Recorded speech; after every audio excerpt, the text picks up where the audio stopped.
Shalom, shalom, shalom. Bonjour peuple de Dieu, que le Seigneur vous bénisse abondamment. Vous qui l'aimez d'un cœur sincère, d'un amour inébranlable. Et vous tous, peuple de l'humanité, qui cherchez Dieu véritablement. Même si vous ne l'avez pas encore trouvé, ce matin encore, nous allons parler d'un point qui va ouvrir tes yeux, qui va te ramener à comprendre réellement l'état de cœur, l'état d'un cœur, l'état du cœur de l'homme. Bien-aimé de Dieu, ce matin, nous allons parler du péché. Le péché comme un poison incurable. Et le Seigneur Jésus-Christ comme l'antidote véritable que le monde a besoin. Bien-aimés de Dieu, nous ne pouvons parler sans inviter l'orateur principal, le Seigneur Jésus-Christ, le roi de gloire, l'enseignant par excellence. Seigneur, au-devant de toi, nous sommes en ce moment. Nous crions à toi, Seigneur, reconnaissant que sans toi, nous ne pouvons rien. Seigneur, fais taire la chair.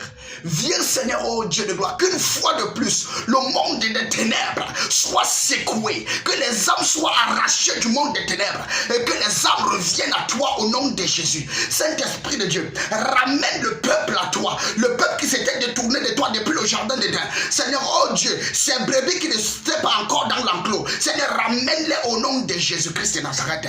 Brise les verrous, Seigneur, de fer, brise les murs, Seigneur, oh Dieu, de la religion sans Christ, brise les murs de préjugés, brise les murs, Seigneur Dieu de gloire, de l'athéisme, Seigneur, du polythéisme, brise les murs de toutes sortes, Seigneur, de puissance de ténèbres, oh Dieu de gloire, qui s'était érigé et qui combat contre la connaissance, Seigneur Jésus-Christ, et contre le salut des âmes. Yahweh, lève-toi, Seigneur Dieu de gloire, et sauve encore davantage. Saint-Esprit de Dieu, merci, oh Dieu, viens au milieu de nous, enseigne-nous toi-même, évangélise toi-même, prêche toi-même, Seigneur, ramène le peuple à toi. Nous te supplions que tu le fasses. Au nom puissant de Jésus-Christ et Nazareth, nous avons prié. Amen. Shalom, bien-aimé de Dieu. Le péché comme le poison. Le péché comme un poison incurable. Un poison sans antidote sur la terre. Le péché. Bien-aimé de Dieu, la science, un moyen de base, un moyen de renfort pour l'humanité. La science qui est devenue d'ailleurs un dieu dans le cœur de certaines personnes, dans le cœur de certains scientifiques. La science a pu combattre des maladies qu'on avait appelées hier à l'époque maladies incurables, maladies sans solution. Aujourd'hui, ce sont ces maladies-là qui sont vaincues, qui ont reçu une capacité scientifique d'être mises sous contrôle. Mais malgré toutes ces maladies, il y a une maladie qui demeure depuis la nuit des temps, qui n'a jamais été vaincue. Il y a un poison qui demeure depuis la nuit des temps. Ce poison qui détruit une âme personnellement. Ce poison qui détruit deux vies ensemble. Ce poison qui détruit des couples, des foyers, des concessions, des familles, des villages, des villes, des métropoles. Ce poison qui détruit des nations. Ce poison qui s'hisse au sommet des nations et qui contrôle des nations. Ce poison qui dirige le monde entier aujourd'hui. La corruption, le péché. Le péché, ce poison s'appelle le péché. Le poison qui n'a jamais été vaincu. Ce poison qui n'a jamais retrouvé son antidote sur la terre, dans la science et dans toutes les pratiques occultes et les superstitions du monde bizarre et du monde parallèle, de tous les grands scientifiques et toutes les grandes têtes qui ont existé, Pythagore et tout le reste, personne n'a pu trouver l'antidote du poison incurable que nous appelons le péché. Pythagore est venu. Il a sorti des formules. Il est passé. Les philosophes sont venus. Ils ont enseigné. Ils sont passés. Bien-aimé, même Mohamed est apparu. Il a enseigné. Il est passé. Et bien d'autres viendront encore, passeront. Mais le poison du péché restera toujours là. Invaincu par l'humanité. Invaincu par l'humanité. Le péché. Le sida est venu, a été vaincu par la science.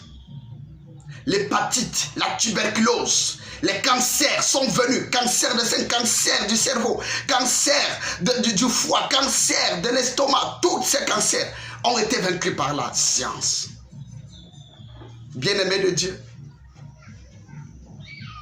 Mais le péché reste invaincu par l'humanité, par la science, par les superstitions des hommes et de tous les anges. Bien, alors, allons-nous demeurer dans ce poison qui nous détruit? Non, bien-aimés de Dieu, nous allons comprendre ça tout à l'heure. Oh, bien-aimés, gloire soit rendue à Dieu qui a rendu cela possible.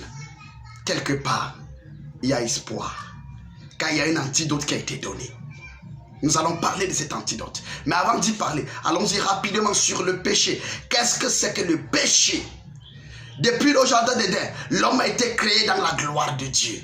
L'homme a été créé en présence de la gloire de Dieu, en présence des anges, en présence du Saint-Esprit, en présence de l'agneau de Dieu, en présence du Fils de Dieu, l'unique.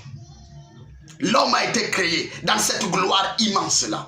Et il vivait dans cette gloire de l'éternité-là. L'homme vivait dans cette gloire de l'éternité où, bien qu'étant nu à cause de la gloire de Dieu, l'homme ne voyait pas sa nudité, ne voyait pas la nudité de sa femme, ne voyait pas les imperfections de la femme, ne voyait pas les incapacités de sa femme. Mais l'homme voyait la perfection parce que la gloire de Dieu planait et vivait au-dessus de l'homme et en l'homme.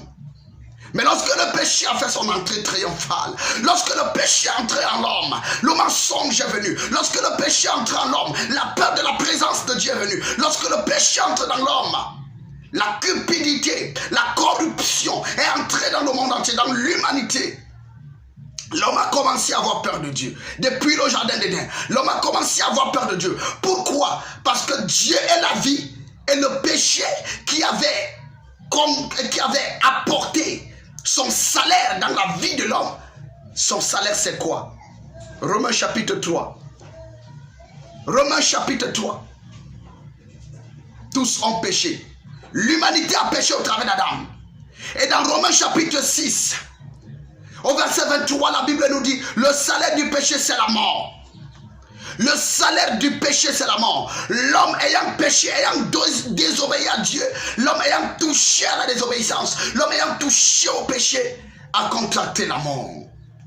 L'homme vivait dans la mort, bien que marchant physiquement, il était un homme mort.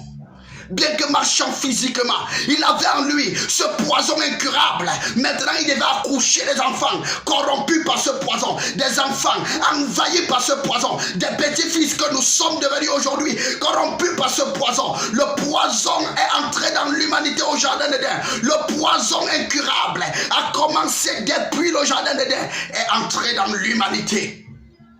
Et depuis ce temps-là, tous les scientifiques qui viennent n'ont pas pu vaincre ce poison.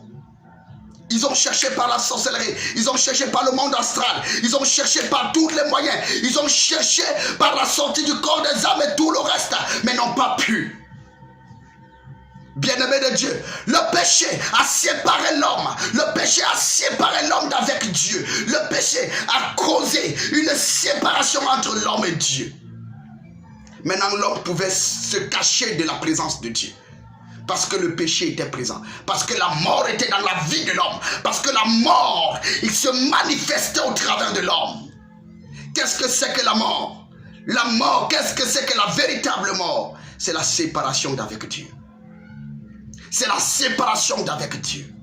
Quand l'homme est séparé d'avec Dieu, quand l'homme ne vit pas selon la parole de Dieu, quand l'homme ne marche pas selon les prescriptions données par Dieu, cet homme-là est un homme mort. Alors le péché avait apporté la séparation d'avec Dieu. Au jardin d'Éden, avait contaminé l'humanité. Ce poison avait pris sa place dans l'homme et continue à faire son effet. Son effet. Oh bien-aimé de Dieu. Aujourd'hui encore dans notre génération, nous voyons la manifestation de ce poison. Ce poison se manifeste de plusieurs formes. Par les vols, les impudicités, les impuretés, le mensonge, la corruption. Dans le sommet des États, nous voyons des corruptions à gauche, corruption à droite. Le vol des biens qui sont confiés aux intendants pour pouvoir diriger que ce soit des nations, que ce soit des familles. Mais ils sont corrompus par ce poison-là. Bien-aimé, cela ne vient pas de toi. Toi qui est utilisé par ce poison pour voler, pour détruire ta propre famille, pour mentir, pour faire le commérage, le vol, l'impudicité, la prostitution. Et aujourd'hui, le monde est entré dans une phase où nous avons l'idolâtrie androïde. L'idolâtrie dans le cœur est devenue androïde. On n'assiste plus à l'adoration des casques appelés des dieux, des veaux physiques appelés des dieux. Aujourd'hui, l'idolâtrie a été androïcidée dans nos cœurs. Dans nos cœurs, nous avons placé nos veaux d'or, nous avons placé nos statuettes. Dans nos cœurs, nous avons placé, c'est l'objet de nos adorations. Dans nos cœurs, nous avons placé tout ce dont nous voulons adorer. Le péché, ce poison mortel, ce poison incurable mortel est entré dans l'homme et sépare l'homme de Dieu, brise la relation de l'homme avec Dieu, détruit les plans de Dieu pour l'homme, détruit les promesses de Dieu dans la vie de l'homme, détruit la bénédiction de Dieu dans la vie de l'homme, apporte la malédiction, apporte la frustration, apporte les pleurs et les larmes. C'est par le biais du péché qu'on a connu la première mort. C'est par le biais du péché. Bien-aimé de Dieu, c'est dans la vie d'un homme, lorsque l'homme a péché, le même jour où Dieu est descendu pour rendre visite à l'homme, il y a eu mort. Le même jour, le péché apporte les larmes. Le péché apporte les larmes. Le poison mortel, incurable du péché par l'humanité, par la science et tout ce qui y va avec, s'appelle le péché. Le même jour où l'homme a péché, il y a eu mort. Dieu a tué un animal pour former les vêtements pour l'homme. Bien-aimé de Dieu, à cause de ton péché, combien ont été enterrés à cause de ton péché? Combien ont été dissous à cause de ton péché? Le poison, le commérage, c'est l'une des manifestations de ce poison à nous. La haine, le manque de pardon, les rancunes, c'est l'une des manifestations. C'est plusieurs de ces manifestations dans le cœur. Aujourd'hui, nous avons l'intolérance d'une nation à une autre. La guerre à gauche, à droite. La guerre qui n'est que la manifestation du manque de pardon, du manque d'intolérance et de l'ego excentrique dans le cœur des dirigeants des nations. On ne peut plus pardonner à tel parce que tel a dit ceci contre moi, tel avait fait ceci.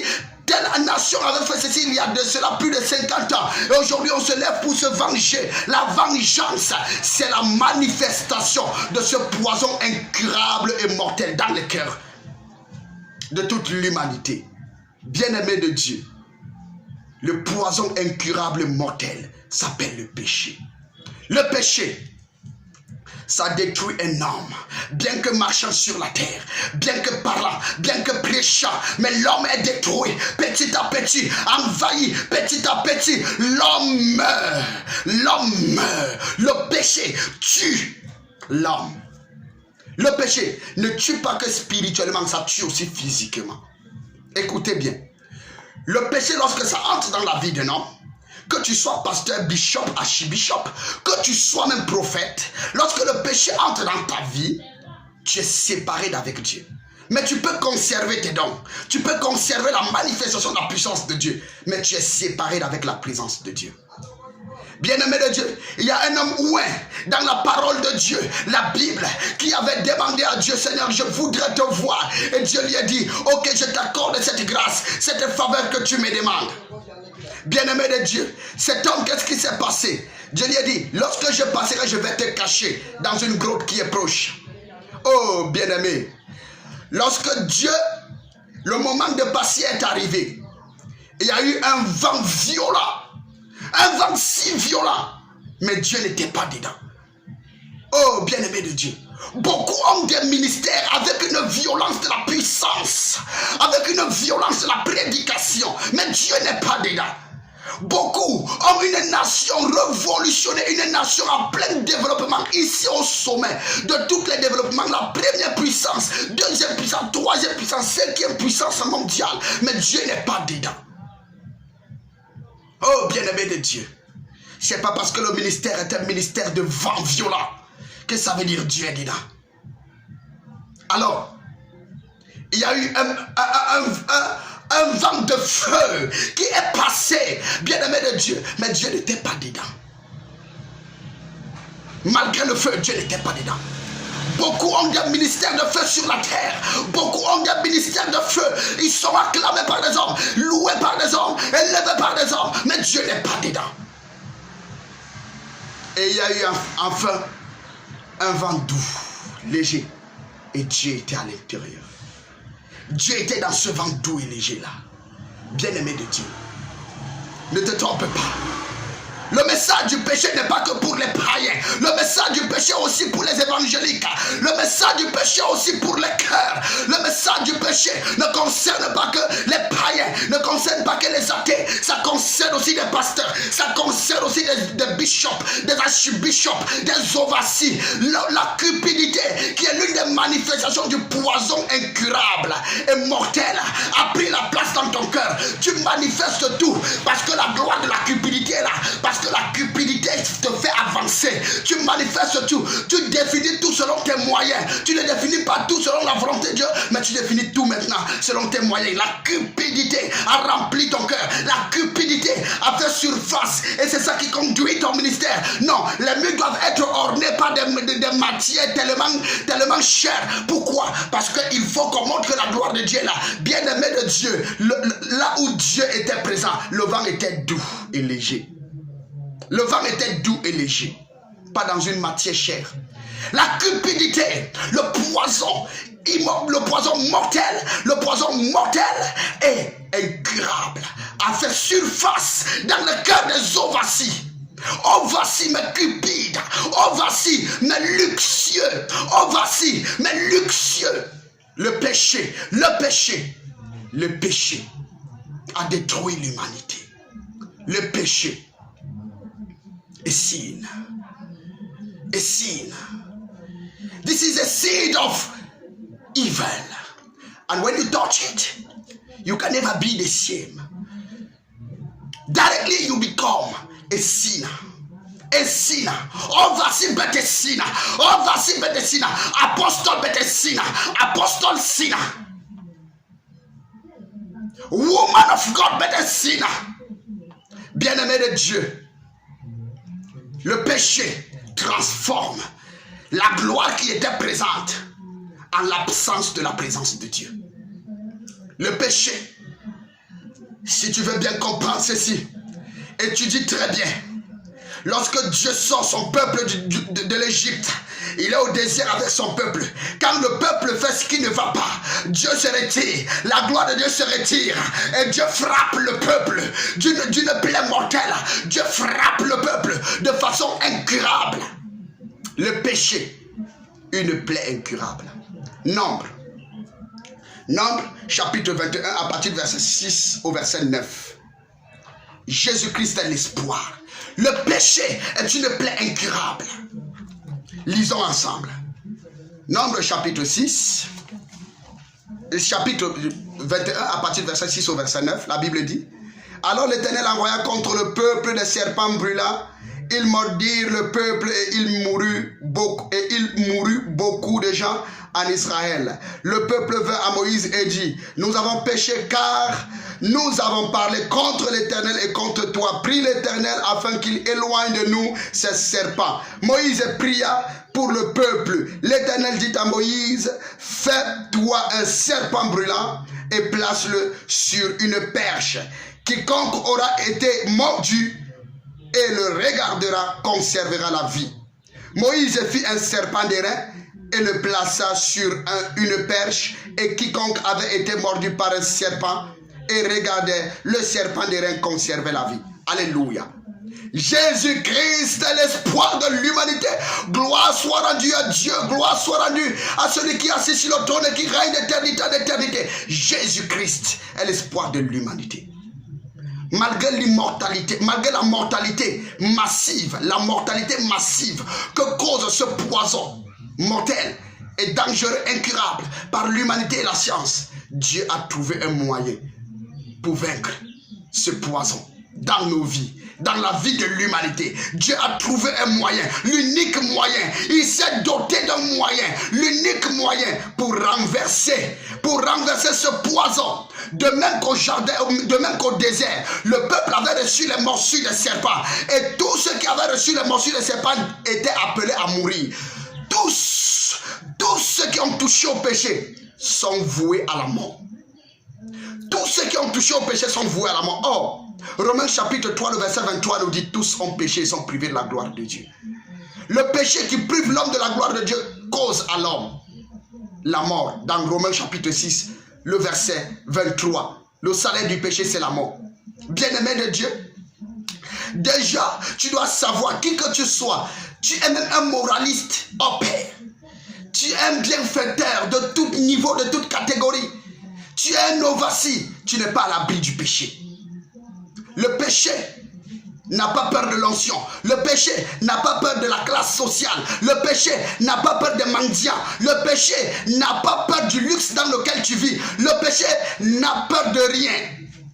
Le péché ne respecte pas les meubles. Le péché ne respecte pas les grands temples. Le péché ne respecte pas les petits temples. Le péché ne respecte pas les vêtements. Le péché ne respecte personne. Et le péché qui ne respecte personne accouche son enfant. Son enfant, le péché n'est jamais stérile. Écoutez bien, le péché est tellement productif et tellement fertile au point où lorsqu'il entre dans la vie d'un homme, ça produit toujours. Le péché enfante toujours. Et son premier fils que le péché enfante, c'est la mort. Le fils premier, unique et fortifié du péché, c'est la mort. Le péché n'est jamais stérile. Lorsque le péché entre dans la vie d'un homme, ça cause directement la séparation d'avec Dieu, qui est la mort. Le péché, dans la vie des humains, le péché cause la mort, enfante la mort. Le péché présent donne la mort. Et la mort amène les gens autrement. Bien-aimé de Dieu, tu peux vivre sur la terre. Tu peux dire non. Je suis de la grande catégorie. J'organise des messes écuméniques. Selon que le monde le dit, j'organise des prêtres, viennent des pasteurs, viennent des ovacies. Ils prient pour nous, ils nous imposent les mains, ils prient pour nous et nous sommes sauvés par la prière. Parce que j'ai répété une prière, dite une prière de salut. Ça veut dire je suis sauvé, bien aimé, tu n'es pas sauvé, tu es un païen, un athée. Tu es en réalité un pécheur né naturel, mais avec une prière du salut sur toi. Ça ne change rien. Oui, tu as une prière de salut sur toi. La preuve en est. Lorsque le péché vient, ça ne respecte personne. Il en est de même pour la mort. La mort spirituelle et même la mort physique ne respectent personne. La mort ne respecte pas le titre. Les présidents des nations les plus puissantes de la terre meurent.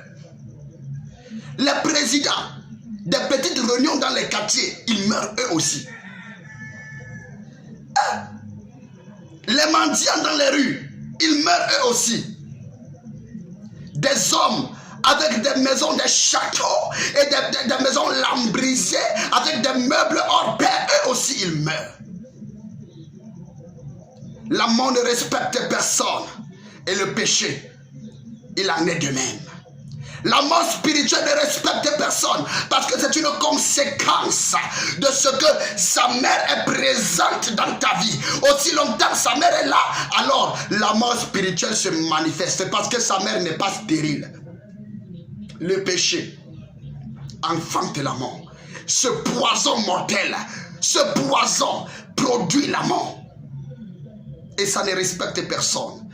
Une fois le péché présent dans ta vie, la gloire de Dieu se retire. Or, lorsque la gloire de Dieu se retire, on parle de la mort. Alléluia. C'est pourquoi je préfère encore reprendre cela. Bien-aimé de Dieu. Et maintenant, comme Moïse au désert, Dieu dit à Moïse, élève un serpent, fais-toi un serpent. Quiconque aura été mordu, Ça veut dire que quoi? Dieu reconnaît que le monde sera mordu. Dieu reconnaît que le peuple entier sera mordu. La même chose, la Bible reconnaît que tous les êtres humains sur la terre ont péché. Tous les êtres humains sur la terre ont péché et sont privés de la gloire de Dieu. Mais la Bible dit également, dans Jean chapitre 3, le verset 16, le verset 15, la Bible dit la Bible dit que quoi? Il a donné son Fils unique afin que quiconque croit en lui ne périsse point. Car Dieu a tant aimé le monde. Il a aimé le monde et il a donné son Fils unique afin que quiconque croit en lui ne périsse point, mais ait la vie éternelle. Ait la vie éternelle. Écoutez bien. Le serpent était péché.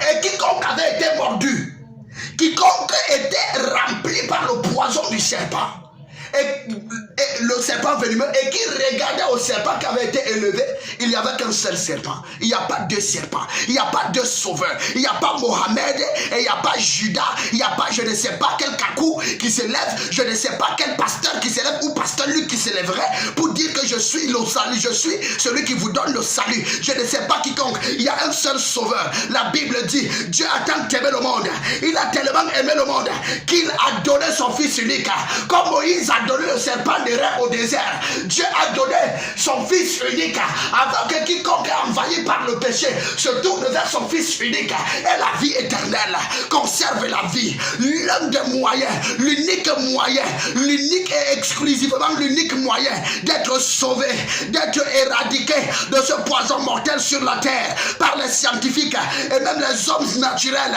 l'unique moyen c'est de regarder au Fils de l'homme qui a été élevé par son Père lui-même, Dieu de gloire, le créateur du ciel et de la terre. L'unique moyen d'être sauvé, ce n'est pas en regardant à Mohamed, ce n'est pas en regardant aux ancêtres, en faisant le culte des crânes, le culte des morts, le vaudou, le nyang-nyang, le kungan, en causant le chop. Bien-aimé de Dieu, le culte qui sauve, c'est regarder à Jésus-Christ, le roi de gloire, qui a été élevé. Lui-même il a dit, de même Moïse a élevé le serpent au désert, il faut que le Fils de l'homme soit de même élevé. Bien-aimé de Dieu, le Fils de l'homme a été élevé et quiconque regarde à lui à la vie éternelle. Quiconque regarde au Seigneur Jésus-Christ à la vie éternelle. Est-ce que tu veux être sauvé de ce poison mortel qui est dans ta vie, qui te manifeste dans ta vie? Ça ne veut pas dire les autres qui disent moi je suis sauvé n'ont pas péché. Écoute bien.